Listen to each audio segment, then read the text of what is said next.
नमस्कार, जय हिंद, जय भारत, वंदे मातरम। मैं पीसी चौधरी सभी का स्वागत करता हूं, अभिनंदन करता हूं आपके अपने YouTube channel Vande Mataram classes के यूट्यूब चैनल पर। तो आज मुलाकात हो रही है एक नए वीडियो के साथ।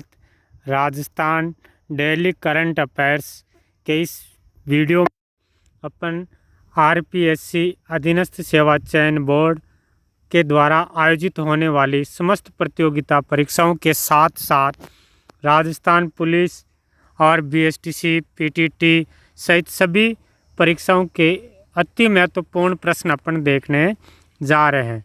तो आज की सीरीज़ में अपन देखते हैं पहला प्रश्न आ रहा है। पहला प्रश्न अपना आया है, नीति आयोग द्वारा जारी रिपोर्ट एसडीजी इंडेक्स 2020-21 में राजस्थान कौन से स्थान पर आया है? राजस्थान कौन से स्थान पर आया है? नीति आयोग द्वारा जारी एसडीजी इंडेक्स 2020-21। तो इसका अपना सही आंसर होगा 24वें स्थान पर आया है। तो क्या है ये? पहले तो ये देख लेते हैं।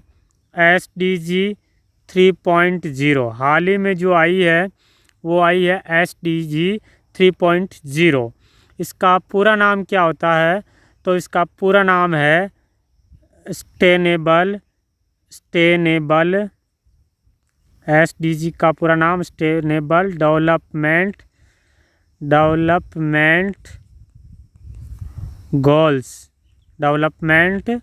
गोल्स, ये इसका पूरा नाम है, जो नीति आयोग के द्वारा जारी किया जाता है और पहली बार जारी किया गया था 2018 में।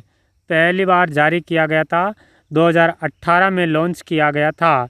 इससे इंडेक्स देश में सतत विकास लक्ष्यों की प्रगति पर निगरानी रखने के लिए ये निर्धारित की जाती है। इसके अंदर 0 से 100 पॉइंट निर्धारित किए जाते हैं। प्रत्येक राज्य का 0 से 100 तक पॉइंट निर्धारित किए जाते हैं, जिसमें सर्वोच्च स्थान पर कौन सा राज्य रहा है? तो सर्वोच्च स्थान पर रहा है केरल। सर्वोच्च स्थान पर रहा है केरल राज्य। केरल को कितने पॉइंट मिले? तो केरल को मिले हैं 75 पॉइंट। 75 पॉइंट के साथ केरल जो है सर्वोच्च स्थान पर रहा है। दूसरे स्थान पर रहा है हिमाचल प्रदेश और साथ में तमिलनाडु। इन दोनों को मिले हैं 74 पॉइंट। 74 पॉइंट के साथ हिमाचल प्रदेश और तमिलनाडु, ये तो थे टॉप राज्य। और बॉटम राज्य यानी सबसे नीचे आखिरी रहा है बिहार। सबसे आखिरी में कौन सा राज्य रहा है? तो बताएंगे बिहार। और बिहार को कितने पॉइंट मिले?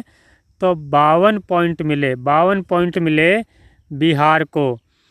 और राजस्थान को कितने पॉइंट मिले हैं एसडीजी 3.0 की रिपोर्ट में? तो ध्यान रखेंगे, राजस्थान को मिले हैं अपने 60 पॉइंट। राजस्थान को मिले हैं 60 पॉइंट। ठीक है, तो ये था अपना एसडीजी 3.0 की रिपोर्ट, जिसमें राज्यों में राजस्थान का 24वां स्थान है। राज्यों में राजस्थान का 24वां स्थान है, जबकि केंद्र शासित प्रदेश और राज्यों को मिला करके राजस्थान का 29वां स्थान है। ठीक है, तो एक बार प्रश्न वापस देखते हैं। प्रश्न था अपना, नीति आयोग द्वारा जारी एसडीजी इंडेक्स 2020-21 में राजस्थान कौन से स्थान पर आया है? तो राज्यों में राजस्थान का 24वां स्थान है। अगला प्रश्न की बात करें, दूसरा प्रश्न है, राजस्थान पुलिस के पहले डीजीपी जिसका हाल ही में निधन हो गया है। राजस्थान के पहले डीजीपी जिनका हाल ही में निधन हो गया है, इनका क्या नाम था? पहले डीजीपी कौन थे? तो आंसर होगा, ऑप्शन देख लेते हैं पहले, अशोक भंडारी, रघुनाथ सिंह, अशोक बनर्जी और ज्ञानचंद सिंघवी। तो सही आंसर है अपना रघुनाथ सिंह, रघुनाथ सिंह। तो डीजीपी की फुल फॉर्म याद रखना, डीजीपी की फुल फॉर्म है director general of police, director general of police. Hindi में कहते हैं पुलिस महानिदेशक, पुलिस महानिदेशक, पुलिस महानिदेशक। पहले पुलिस महानिदेशक कौन बने हैं? रघुनाथ सिंह। और रघुनाथ सिंह जी को सर्वप्रथम पुलिस महानिदेशक कब बनाया गया? तो याद रखेंगे, सर्वप्रथम राजस्थान में बनाया गया 23 जनवरी 1983। 23 जनवरी 1983 को राजस्थान के प्रथम डीजीपी बनाए गए। और वर्तमान में कौन है डीजीपी? तो वर्तमान में है अपने ML लाठर। वर्तमान में कौन है डीजीपी? तो वर्तमान में याद रखेंगे ML लाठर, ये वर्तमान में राजस्थान के डीजीपी है। वापस देखते हैं प्रश्न, राजस्थान पुलिस के पहले डीजीपी जिनका हाल ही में निधन हो गया है, उनका क्या नाम है? तो नाम है रघुनाथ सिंह। डीजीपी, पहला डीजीपी कब बनाया गया? 23 जनवरी 1983 को। चलिए अगला प्रश्न देखते हैं। नेक्स्ट प्रश्न है, राजस्थान उच्च न्यायालय के पूर्व मुख्य न्यायाधीश जिन्हें हाल ही में राष्ट्रीय मानवाधिकार आयोग के अध्यक्ष पद पर नियुक्त किया गया, राष्ट्रीय मानवाधिकार आयोग के अध्यक्ष पद पर नियुक्त किया, जो पहले राजस्थान उच्च न्यायालय के पूर्व मुख्य न्यायाधीश रह चुके हैं। ऑप्शन है अरुण मिश्रा, गोपाल कृष्ण व्यास, इंद्रजीत महंती और महेश जोशी। तो राइट आंसर होगा अरुण मिश्रा। अरुण मिश्रा को हाल ही में राष्ट्रीय मानवाधिकार आयोग के अध्यक्ष नियुक्त किए गए। तो एक तो अपन ये याद रखेंगे, ये राजस्थान उच्च न्यायालय के मुख्य न्यायाधीश कब बने थे? तो ये रहे थे 2010 से 2012 तक।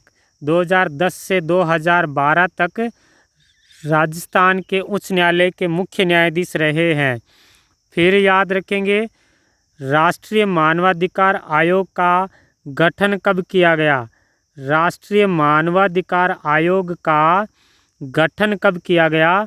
तो इसका गठन किया गया, राष्ट्रीय मानवाधिकार आयोग का 12 अक्टूबर 1993 को गठन किया गया। 12 अक्टूबर 1993 को गठन किया गया। दूसरा याद रखेंगे, राष्ट्रीय मानवाधिकार आयोग के अध्यक्ष और सदस्यों की नियुक्ति कौन करता है? तो सदस्य और अध्यक्षों की नियुक्ति करता है राष्ट्रपति करता है। कौन करता है? राष्ट्रपति करता है। राष्ट्रपति द्वारा किया जाता है। प्रधानमंत्री की अध्यक्षता में एक उच्च स्तरीय कमेटी के सिफारिश पर करता है। प्रधानमंत्री की अध्यक्षता में एक उच्च कमेटी की सिफारिश पर राष्ट्रपति के द्वारा किया जाता है। तो उस कमेटी में कौन कौन रहते हैं, नोट कर लेते हैं।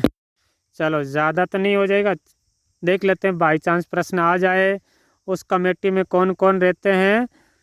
प्रधानमंत्री, जो उस कमेटी की क्या करते हैं? अध्यक्षता करते हैं। उसके अलावा उसमें और कौन कौन शामिल होते हैं? तो लोकसभा अध्यक्ष जो कि उस कमेटी का सदस्य रहता है, लोकसभा अध्यक्ष रहता है। भारत सरकार के गृह मंत्रालय के भारत सरकार के गृह मंत्रालय के साधक, ये भी उस कमेटी के सदस्य रहते हैं। उसके अलावा लोकसभा के विपक्ष का नेता, लोकसभा में विपक्ष का नेता, यह भी उस कमेटी का सदस्य रहता है। उसके अलावा और कौन सदस्य रहता है, तो राज्यसभा में विपक्ष का नेता, राज्यसभा में विपक्ष का नेता, राज्यसभा में विपक्ष का नेता और राज्यसभा का उपसभापति, राज्यसभा का उपसभापति इस कमेटी के सदस्य रहते हैं। वापस देखते हैं एक बार। तो राष्ट्रपति के द्वारा प्रधानमंत्री की सिफारिश पर एक उच्च कमेटी का गठन किया जाता है।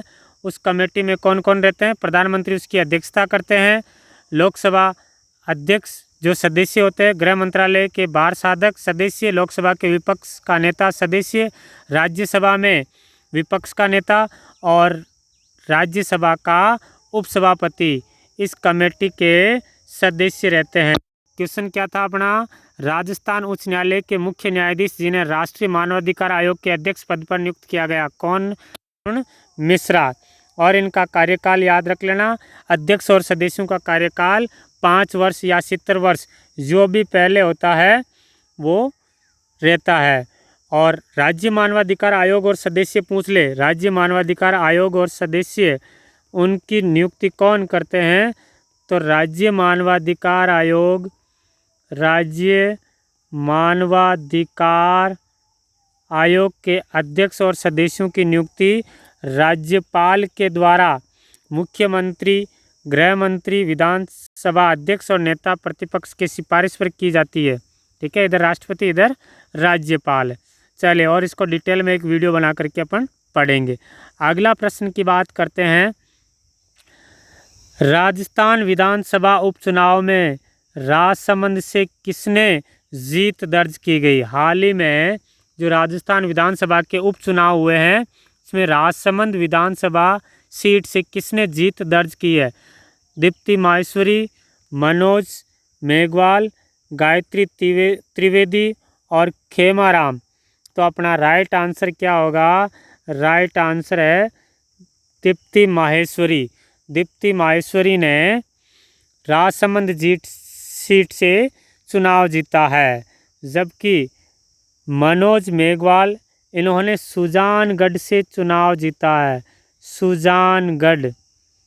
और गायत्री त्रिवेदी ने सहाड़ा से, कहाँ से, सहाड़ा से चुनाव जीता है। चुनाव कब हुए थे, तो चुनाव संपन्न हुए थे 17 अप्रैल 2021 को, जिसमें राजसमंद की जो सीट थी किरण माहेश्वरी का निधन हो गया था। तो ये भी नोट कर लेते हैं, राजसमंद से किसका निधन हुआ था, किरण माहेश्वरी। अभी हाल ही में जो भी एग्ज़ाम होगा उसमें जिनकी मृत्यु हुई वो और किसने चुनाव जीता, दोनों प्रश्न पूछे जा सकते हैं, दोनों में से एक प्रश्न पूछा जाएगा। तो राजसमंद सीट से तो बीजेपी की विधायक किरण माहेश्वरी का निधन हो गया था। सहाड़ा सीट से किसका निधन हुआ था, कैलाश त्रिवेदी जी का निधन हो गया था। और सुजानगढ़ से मास्टर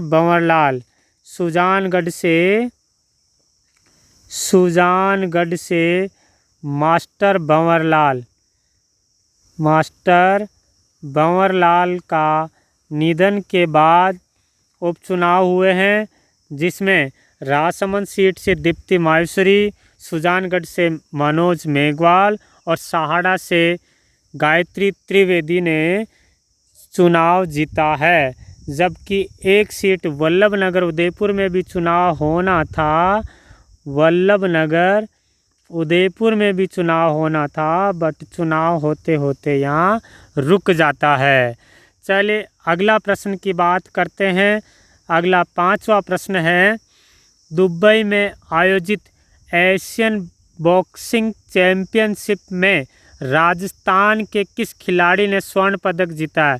दुबई में आयोजित एशियन बॉक्सिंग चैंपियनशिप में राजस्थान के किस खिलाड़ी ने स्वर्ण पदक जीता है? पूजा रानी, संजीत कुमार, ब्रजेश यादव या फिर मुकेश चौधरी? तो राइट आंसर होगा अपना संजीत कुमार। संजीत कुमार ने हाल ही में दुबई में आयोजित एशियन बॉक्सिंग चैंपियनशिप में राजस्थान के खिलाड़ी थे इन्होंने जो स्वर्ण पदक जीता। संजीत कुमार ये राजस्थान में उदयपुर की जो मोहनलाल सुखाड़िया यूनिवर्सिटी है उसका छात्र है। तो अपने एक तो प्रश्न पूछा जा सकता है संजीत कुमार जो है ये कौन से चैंपियन में हाल ही में स्वर्ण पदक जीता है? तो एशियन बॉक्सिंग चैंपियनशिप में जीता है। चलिए नेक्स्ट प्रश्न है, अगला प्रश्न है 1 जून को विश्व दुग्ध दिवस मनाया गया है। 1 जून को विश्व दुग्ध दिवस मनाया गया है। तो राजस्थान में सर्वाधिक दूध उत्पादन वाला जिला कौन सा है? जयपुर, श्रीगंगानगर, अलवर या फिर बांसवाड़ा? तो एक तो याद रखेंगे विश्व दुग्ध दिवस कब मनाया जाता है? तो 1 जून को मनाया जाता है। 1 जून को मनाया जाता है। इसके अलावा 1 जून को जो दुग्ध दिवस मनाया गया है उसकी थीम क्या थी? 2021 में थीम क्या थी? तो थीम थी टिकाऊ डेयरी सेक्टर को विकसित करना। टिकाऊ डेयरी सेक्टर को विकसित करना ये 2021 की थीम है। टिकाऊ डेयरी सेक्टर को विकसित करना, ठीक है। और इसमें राजस्थान में जो पहले नंबर पे है वो है जयपुर। जयपुर ज़िले में राजस्थान में अधिक दूध उत्पादन होता है। तो सबसे कम दुग्ध उत्पादन वाला ज़िला कौन सा है? तो बांसवाड़ा। बांसवाड़ा ज़िला सबसे कम दुग्ध उत्पादन ज़िला है। तो राजस्थान का देश में कौन सा स्थान है? राजस्थान का देश में दूसरा स्थान है। दूसरे स्थान है राजस्थान का। तो पहले स्थान पर कौन है? तो पहले स्थान पर है यूपी। उत्तर प्रदेश का पहला स्थान है, ठीक है। ये था विश्व दुग्ध दिवस। तो राष्ट्रीय दुग्ध दिवस भी मनाया जाता है क्या? राष्ट्रीय दूध दिवस भी मनाया जाता है क्या? बिल्कुल मनाया जाता है। 26 नवंबर को मनाया जाता है। 26 नवंबर को राष्ट्रीय दूध दिवस मनाया जाता है।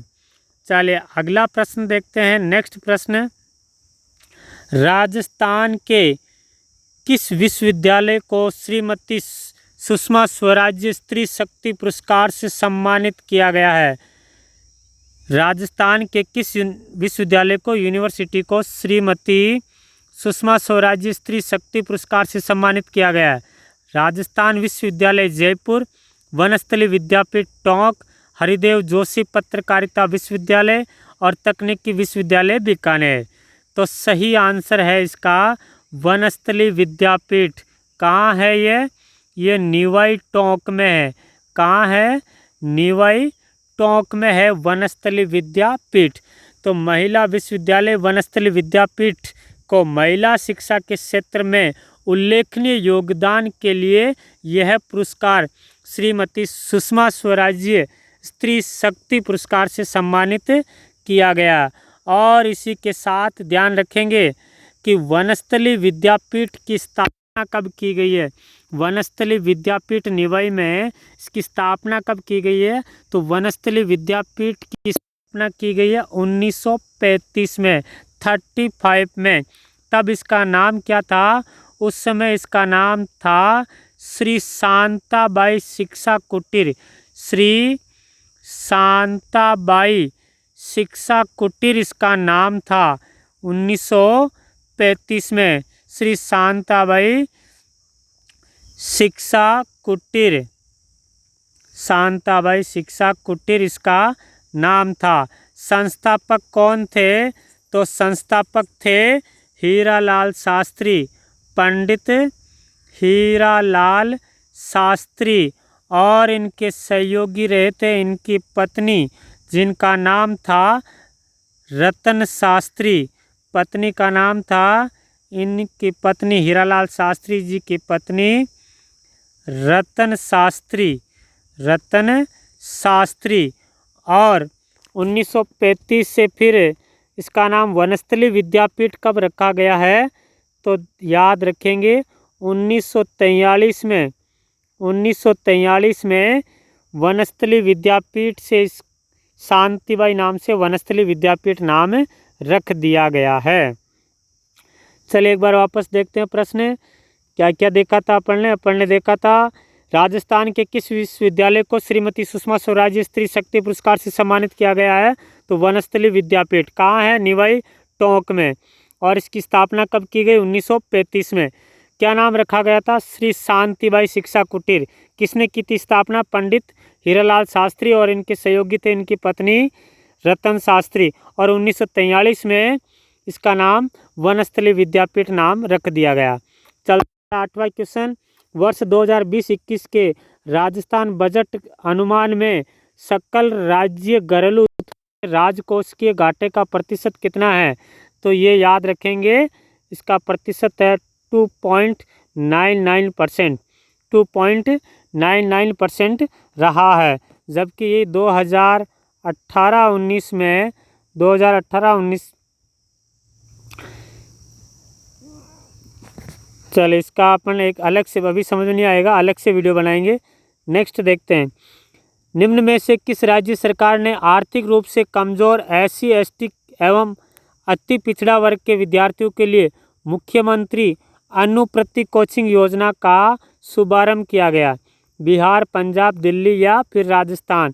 कौन से राज्य की सरकार ने आर्थिक रूप से कमजोर SC ST व अति पिछड़ा वर्ग के विद्यार्थियों के लिए अनुप्रति कोचिंग योजना का शुभारंभ किया गया, तो इसका आंसर रहेगा अपने राजस्थान सरकार ने योजना चलाई है कि SC ST अति पिछड़ा वर्ग और EWS में जिनकी वार्षिक आय, जिस परिवार की वार्षिक आय कितनी होनी चाहिए, 8 लाख, ये भी इम्पोर्टेंट है, कितनी होनी चाहिए, प्रतिवर्ष 8 लाख से कम हो, तो उनकी कोचिंग हर वर्ग के आर्थिक रूप से कमज़ोर विद्यार्थियों को आगे बढ़ने के लिए निःशुल्क कोचिंग सुविधा उपलब्ध करवाई जाएगी।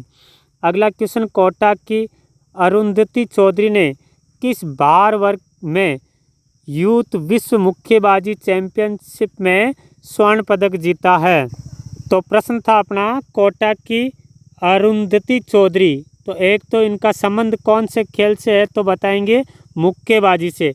और अरुंधति का संबंध राजस्थान के कौन से ज़िले से है, तो कोटा ज़िले में। और कौन से भार वर्ग से संबंधित है, तो बताएंगे 69 किलोग्राम से। तो ये थे आज के 10 प्रश्नों की सीरीज़। मिलेंगे अपन नए वीडियो में, तब तक के लिए सभी को जय हिंद, जय भारत। वीडियो को लाइक करना, चैनल को सब्सक्राइब करना। फिर से सभी का बहुत बहुत धन्यवाद।